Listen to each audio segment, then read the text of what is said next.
kembali kita berkumpul di dalam surganya. Itu aja lagi sudah. Apapun itu, niat kita yang pertama, niat kepada Allah Ta'ala, artinya lillahi Ta'ala. Kemudian yang kedua, niatkan untuk membahagiakan hati Nabi Muhammad. Kalau sudah Nabi Muhammad bahagia, maka sesungguhnya itulah yang kita cari. Karena syafaat Rasulullah pasti kita akan mendapatkannya dengan kita membahagiakan hatinya Nabi Muhammad sallallahu alaihi wa ala alihi wa sahbihi wasallam. Maka beruntung, bersyukur, alhamdulillah ya Allah, alhamdulillah ya Allah, Allah masih memudahkan kita hadir di tempat ini. Rasul sallallahu alaihi wasallam bersabda, "Sayati ala ummati zamanun." Akan datang atas umatku satu zaman, yafirruna minal ulama, mereka lari dari para ulama, wal fuqaha, dan mereka lari juga dari ahli fuqaha.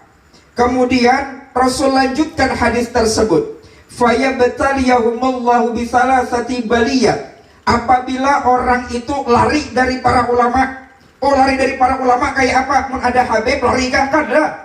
Ada majelis kada didatangi. Sudah tahu majelis para ke rumah, kada ada yang datangnya. Ya kadang kekurangan kita kayak itu. Majelis itu yang datang orang jauh, jarang orang parah. Maka ujar guru Bandang Bahari, ibarat lampu itu nah. Lampu itu kalau dia nyala, di sebelah kanan kirinya itu otomatis gelap. Yang ada di sekitar luasnya baru terang. Itu wajar. Artinya memang orang yang hadir di majelis orang-orang pilihan. Maka hati-hati dengan hadisnya Nabi ini. Apabila orang itu lari dari para ulama, lari dari para ahli fuqaha, maka Allah akan menimpakan 3 bala kepadanya. Apa itu? Yang pertama, yarfa'allahul barakah min kasbihim. Allah akan mengangkat keberkahan daripada usahanya. Ini kita pelajari dulu dari teksnya ini.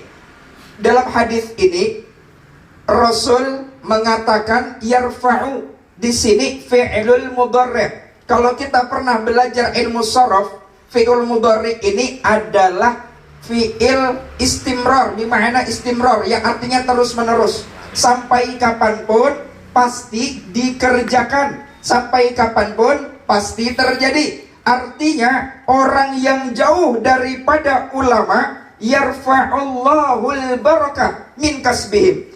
Allah senantiasa mengangkat keberkahan usahanya. Jurus sudah lah.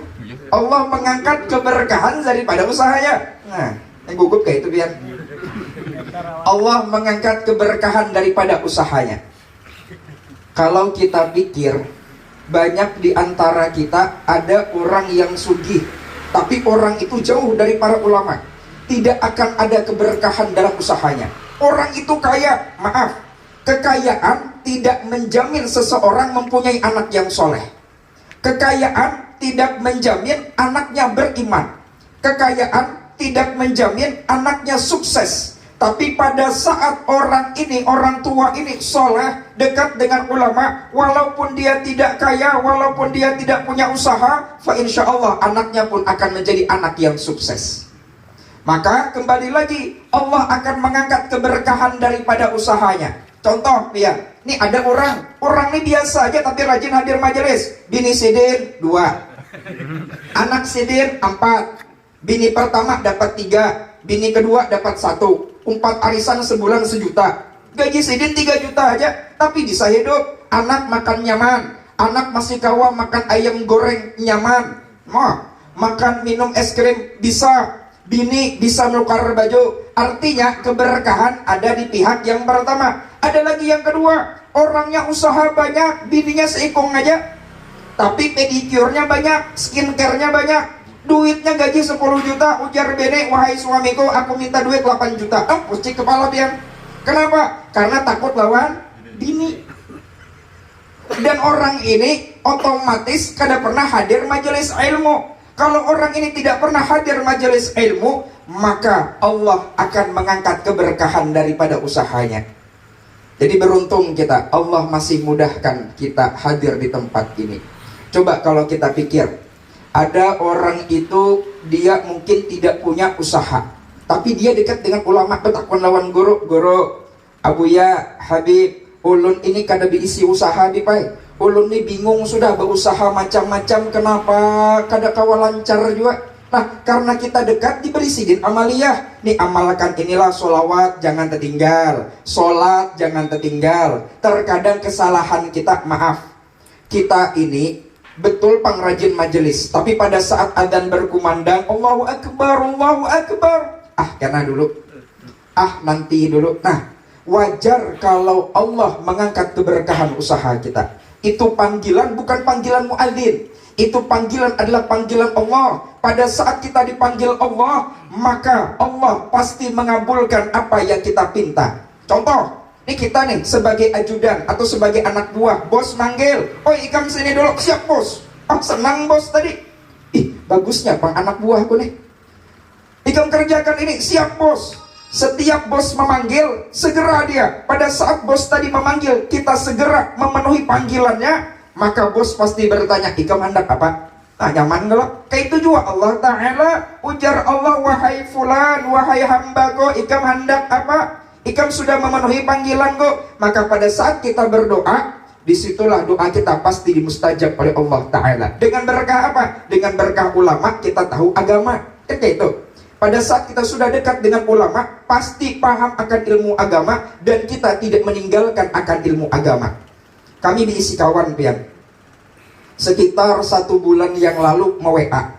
Nya kawan SD, kawan lawas, kada pernah me-WA, lost kontak. Kemudian yang me-WA, "Assalamualaikum Mukni. Ulun ni betakun, amun ada kawan lawas bertanya kabar, perlu dicurigai." Ada 100 kali pasti kayak itu lah. Ya, ada kawan lawas me-WA, perlu dicurigai. Kada pernah silaturahim, bertatap muka kada pernah. Sudah berapa puluh tahun ketemu, be-WA, apa kabar? Nah, curiga sudah. Alhamdulillah baik, apa kabar? Nah, langsungnya me-WA, "Anu Mukni, ada gawian kah?" Nah, bujur kalau sudah. Artinya ada 100 kah kan kayak itu. Ada gawian kah? Ada gawian kah? Dan kami tahu orang ini pintar, orang ini cerdas. Di kelas sekolah dulu zaman SD memang orang ini pintar, rankingnya ranking peringkat yang memang peringkat pertama, kedua atau ketiga. Tapi yang anehnya, kok orang ini kita bukan menggibah lah, jadi pelajaran nih. Kenapa kok tidak bisa mendapatkan pekerjaan? Kami jawabnya sederhana aja. Anu kawanai, coba pang, amalkanlah. Jangan tinggalkan sembahyang, itu aja. Jangan tinggalkan sholat, istiqomahkan. Pada saat kami kirim itu WA, di read-nya ya lihat, di WA-nya ya. Sampai-sampai karena kita tahu itu cuma dibacanya saja, otomatis ada suudzon di dalam hati. Oh, orang ini mungkin meninggalkan ibadah sholat. Kalau orang itu rajin sholat, pian, insya Allah tidak akan melalang buana hidupnya, tidak akan melayang-layang di dunia. Kenapa? Di dalam sholat tuh, nah, antara duduk antara 2 sujud, apa yang kita baca? Rabbighfirli warhamni wajaburni warfa'ni warzuqni wahdini wa'afini wa'fu anni. Ada 8 doa. Rabbighfirli, ya Allah, ampunkan aku wahai Allah. Beribu-ribu dosa kita, berapa banyak dosa kita Allah ampuni. Dengan syarat kada meninggalkan sembahyang, terus laksanakan sholat. Kemudian yang kedua, warhamni, ya Allah kasih sayangi aku. Artinya di dalam sholat, kalau Allah sayang kepada kita, otomatis umat Nabi Muhammad akan sayang kepada kita. Jadi kita sayang dulu dengan Allah. Ya Allah kasih sayangi aku, ya Allah. Allah sayang kepada kita, otomatis orang senang dengan kita. Wajar kalau orang benci lawan kita. Kenapa? Sholat kada bujur, ini muhanya hirang jernya. Ya sudah tahu muha hirang, auranya hirang juga. Makanya untuk menimbulkan aura, jangan tinggalkan sholat. Sebelum sholat, apa yang kita laksanakan? Wudu. Makanya orang-orang bahari itu wudu kada pernah tertinggal. Baca di dalam wudu, Allahumma bayyid wajhi binuri nabiyika Muhammad sallallahu alaihi wasallam. Ya Allah, glowingkan. Wah, kurang apa lagi? Ini namanya skincare wudu. Wah. Allahumma, ya Allah, bayyid, glowingkan. Ya kalau bahasa kita kan putihkan. Kita artikan glowingkan. Kalau putih mati pian. Allahumma bayyid, ya Allah glowingkan by wajhi, wajahku binuri dengan cahaya Nabi Ika Muhammad sallallahu alaihi wasallam. Artinya Nur Muhammad nempel kepada kita. Makanya orang-orang yang hadir di majelis ilmu banyak dapat ilmu. Bepupur, kayak itu juga acil-acil tuh. Bismillahirrahmanirrahim, pur sinupur. Nah, amalannya itu aja, biar pakai galung licin dia. Bismillahirrahmanirrahim, pur sinupur, aku bepupur di bulan tarang. Bismillah, aku bepupur rupaku nang kaya bulan tarang. Berkat la ilaha illallah Muhammadur Rasulullah. Wah, gagah orangnya, cantik orangnya tuh. Lakian pang boleh lah makai, silahkan. Apalagi acil inur makai kayak itu juga. Bismillahirrahmanirrahim, pupurku si ulam-ulam. Ada lagi bacaannya. Kandaraanku burung kandar sih, rupaku nang kaya bulan, barang siapa memandangku mirip Elpi Sukaisi. Allahu Akbar. Itulah hikmah daripada ilmu. Nah, laki-laki kayak itu juga kada mau kalah. Ya sudah rata-rata paham sudah nih. Bismillahirrahmanirrahim, minyakku minyak nyiur, ku andap di hati tangan, rupaku nang kaya bintang timur, barang siapa memandangku maka inya karindangan. Berkat la ilaha illallah Muhammadur Rasulullah. Wah, pian amalan orang Banjar tuh jangan salah. Ya pantun aja tapi yakin. Nah, orang tua hari itu pantun aja tapi yakin. Sama dengan doa murah rezeki itu. Orang betakun lawan nenek bahari naik apa amalan dia naik nyaman hidup. Ujar sidin baca nih nakai tuh sekatu-katu untuk kajut tuh sekatu-katu nak belum disambung, ada sambungannya lagi jasidin. Bismillahirrahmanirrahim, tuh sekatu-katu tumbuh ulat di dalam batu, umat Nabi Muhammad mengantarkannya. Umat Nabi Allah memberikan rezeki kepadaku, umat Nabi Muhammad mengantarkannya kepadaku. Berkat la ilaha illallah Muhammadur Rasulullah. Apa asalnya aja ulun nih? Karena kada tahu bahari pas buka kitab, oh ternyata ada kisahnya. Yang kisahnya tuh Nabi Sulaiman. Nabi Sulaiman tuh lagi santai sidin. Setelah itu melihat ada ulat bulu ini menggendong semut. Ada semut menggendong daun. Nah, pada saat di tepi pantai ada kodok, topian kodok, katak. Nah, menganga kodok ini tadi masuk si ulat ini, si semut ini tadi tutup, kemudian tenggelam nih kodok, masuk, kemudian keluar lagi kodok, membuka mulutnya, keluar si semut, hilang daunnya. Nabi Sulaiman bertakun, mut sini dulu ikam. Nabi Sulaiman pintar bahasa Banjar pian. Mut sini dulu. Ini kisah aja deh. Mut sini dulu. Tadi kulihat ikam bawa daun. Ikam masuk ke mulutnya kodok. Ikam kemana? Pas keluar hilang daunnya. Wahai Nabi Allah Sulaiman, ketahuilah di dalam pantai itu ada tebing. Kami masuk ke dalam situ, kemudian di dalam tebing itu ada lingkaran kecil. Dan yang bisa masuk itu cuma aku dan daun yang kubawa. Dan di dalam itu ada ulat, ada makhluknya Allah berupa ulat. Dan dia itulah yang Allah perintahkan aku untuk membawa makanan kepadanya. Kalau logika tidak bisa keluar wahai Nabi Sulaiman, karena ulat ganal, karena kawat lubangnya kecil, dan Allah tetap memberikan rezeki kepadanya lewat aku tadi. Nah, artinya nih orang bahari pian tuh sakatu-katu aja. Nyamalan orang bahari itu aja tuh. Insyaallah. Kalau kita bang doa surat duha itu nah, Allahumma innad duha aduhauka, atau Allahumma in kana rizqi fis sama'i fa anzilhu. Ya Allah, kalau rezeki itu di langit turunkan ya Allah. Wa in kana fil ardi fa akhrijuhu, ya Allah kalau di bumi keluarkan. Wa in kana mu'assaran fayasirhu, ya Allah kalau sulit mudahkan. Wa in kana ba'idan faqarribuhu, ya Allah kalau jauh dekatkan. Nah, artinya sholat jangan tertinggal. Jadi kembali lagi, kalau kita rajin ibadah sholat, mengamalkan 8 doa ini, warhamni ya Allah, kasih sayangi aku. Wajeburni ya Allah, perbaiki keadaanku. Apa keadaan kita? Yang susah mudahkan ya Allah, yang sulit lancarkan ya Allah. Nah, apa lagi? Warfa'ni ya Allah, angkat derajatku. Jadi orang-orang yang memang ingin diangkat derajatnya, nih orang-orang yang di pemerintahan ingin diangkat jabatannya, di perusahaan ingin diangkat jabatannya, jangan tinggalkan sholat dan resapi setiap kita duduk di antara 2 sujud. Warzuqni ya Allah, berikan aku rezeki. Nah kan di situ. Wahdini ya Allah, berikan aku petunjuk. Wa'afini ya Allah, sehatkan badanku. Wa'fu anni, dan maafkan aku wahai Allah. Artinya orang yang rajin sholat pasti dimudahkan dan dilancarkan oleh Allah Subhanahu wa ta'ala. Maka bohong kalau ada orang yang sholat hidupnya susah. Bohong kalau ada orang yang rajin sholat hidupnya semakin sulit. Kalau ada yang rajin sholat hidupnya susah, perlu dicurigai sholatnya bujurkah, kadakah, atau sholatnya A-umpatan, tapi A-umpatan. Orang takbir juga, orang ruku juga. Nya kada paham, yang penting aku sembahyang aja sudah. Nah, ini yang perlu dicurigai. Maka kalau ingin mengetahui kadar keilmuan kita, dekati ulama. Pada saat dekat dengan ulama, insya Allah Allah akan mudahkan kita untuk memahami ilmu agama, dan Allah akan memberikan kita rezeki yang tidak disangka-sangka. Makanya di dalam ayat kan, wa may yattaqillaha yaj'al lahu makhraja wa yarzuqhu min haitsu la yahtasib. Barang siapa yang bertakwa kepada Allah, Allah berikan jalan keluar di setiap permasalahannya. Wa yarzuqhu. Nah, kembali lagi, di sini fi'lul mudhari, artinya Allah senantiasa memberikan rezeki yang banyak, yang tidak terhitung kepada orang yang bertakwa kepada Allah. Jadi kuncinya adalah takwa. Bukan takwa takut berdiri dua, leh. Nah tuh, ini Masya Allah.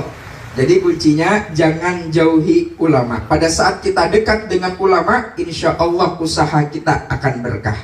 Apalagi kalau kita berhadiah dengan ulama-ulama kita berhadiah dengan habaib kita, ada rezeki, beri bib buya nih, ada sedikit rezeki. Oh, senang beliau, doakan terus kepada beliau, doakan kita terus, itulah keberkahan yang nyata.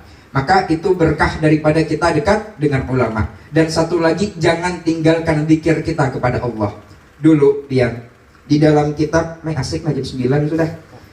Dalam kitab Jawahirul Lu'lu'iyah, syarah daripada Arba'in An-Nawawiyah, suatu ketika ada rombongan laki-laki yang naik kapal. Rombongannya naik kapal semuanya laki-laki. Sekalinya ada satu laki-laki ini melihat di dalam lautan itu ada makhluk. Makhluk ini mengatakan, wahai fulan, pian hendakkah satu amalan? Ujar lakian ini, hendak, tapi bayar dulu. Hah, bayarkah? Ya. Akhirnya dibayar ini tadi. Dibayar, dikeluarkan duit tadi, kemudian diberi amalan itu, dibisiki. Kemudian pada saat dibisiki, dia mengatakan, ihfadha, ingati, hafali. Pokoknya setiap ada kejadian, hafali ini. Oh, akhirnya hafal laki-laki ini. Jadi di dalam lautan itu ada makhluk, tadilah ada makhluk air inilah yang menginformasikan dan memberikan ayat ini. Kemudian si laki-laki ini mengamalkan terus, membaca ayat ini, dikir terus. Pada saat setelah dikir, ternyata Allah memberikan kapal ini bergoyang, hancur semuanya. Yang lain matian, tinggal laki-laki ini yang hidup. Diambilnya papan, dipegangnya sambil baca dikir tadi, kemudian mampir ke tepi pantai. Pada saat mampir di tepi pantai, melihat ada bebinian. Ujar lakian, mai bungasnya binian nih. Ditanyai, wahai fulanah, engkau ini siapa? Kemudian si binian ini mengatakan, wahai fulan, wahai laki-laki, aku cek. Wahai laki-laki, aku ini tadi terdampar juga, lawas sudah aku terdampar. Tapi yang kutakutkan, setiap waktu ada jin. Jin ini ingin menggangguku. Tapi setiap aku diganggu jin, aku selalu dilindungi oleh Allah. Wahai laki-laki, bisa kada ikam bunuh jin ini? Ujar laki-laki, karena yakin nih laki-laki tadi. Ya sudah, coba pang ikam cari tempat yang mana tempat ini jinnya tidak bisa melihat aku, sedangkan aku bisa melihat jin tersebut. Kalau di dalam kitab itu, cari tempat yang si jin ini lam yaroni, inya kada bisa melihat aku, la yaroni, tapi aku bisa melihat dia. Dicarilah tempat. Datang jin tadi, si laki-laki baca ayat tadi itu. Oh, dibaca. Akhirnya si jin terbakar. Oh, senang binian ini. Oh, senang. Pada saat senang, dipanggilnya laki-laki. Wahai laki-laki, kita ke sana yuk, ada goa. Kita masuk ke dalam sana. Ada apa aja laki-laki? Kita lihat aja dulu. Pada saat masuk, ada harta yang berlimpah. Banyak. Diambil semua harta ini, jalanlah ke tepi pantai. Dan pada saat jalan ke tepi pantai, ada kapal yang menolong orang-orang yang tersesat di pulau tersebut. Akhirnya berdua, laki-laki dan perempuan ini masuk ke dalam kapal beserta hartanya menuju ke daerah perempuan. Sudah sampai di sana, apa yang dilakukannya? Dua laki ini kawin. Oh, senang dia. Dan ditanya oleh orang-orang di sana, apa yang ikan baca? Ternyata ayatnya tadi tuh, wa may yattaqillaha yaj'al lahu makhraja wa yarzuqhu min